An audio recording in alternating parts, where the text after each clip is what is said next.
Pasižiūrėkime viską apie jį arba apie ją, ką jie galvoja, ko jie užsiema, žodžiu, pagalvokite apie žmogų, ką norėtumėte sužinoti, kaip jam sekasi, ką jis įveikia, ko jis užsiema, ką jis apie jūs galvoja, žodžiu.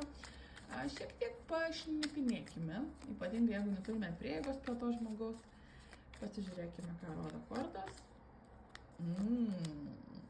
Tas žmogus ieško pažinčių, tas žmogus žiūri, kokiu turi jisai variantų, gali būti netgi, kad keliauja, arba tiesiog daug praleidžia laiko internete, socialinėje erdvėje, žodžiu, tai irgi interneto korta yra. Žodžiu, ieško su kuo pabendrauti, kaip prastumti laiką, bet yra labai užsidaręs. Tai reiškia, jeigu bendrauja, tai bendrauja gana paviršutiniškai, neatsiveria pilnai.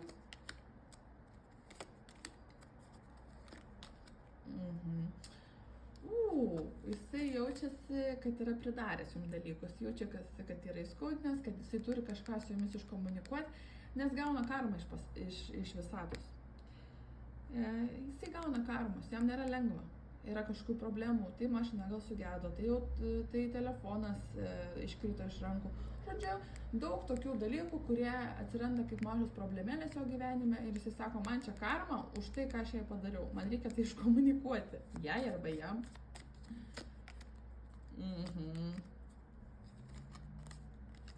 Jaučia jums jausmus, myli jūs, su nieko kitu dabar nesusitikinėja, nors ir bendrauja, bet nieko čia rimto, jis bendrauja paviršutiniškai tas žmogus.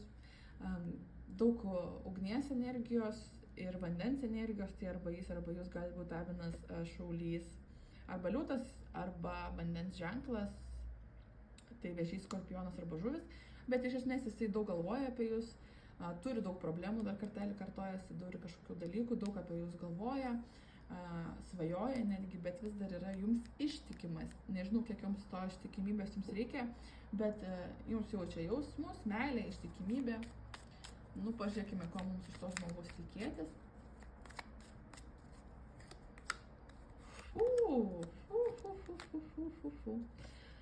Pasirodys,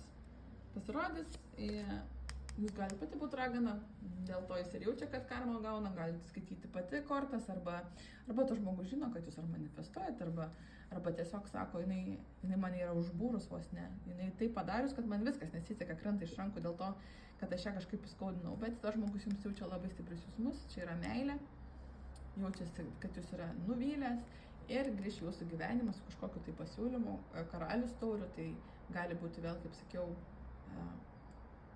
vandens ženklas, vėžys, skorpionas, žuvis, sulauksite žinutės, skambučio, netgi pasiūlymo kažkokio, tai nebus kažkas labai taip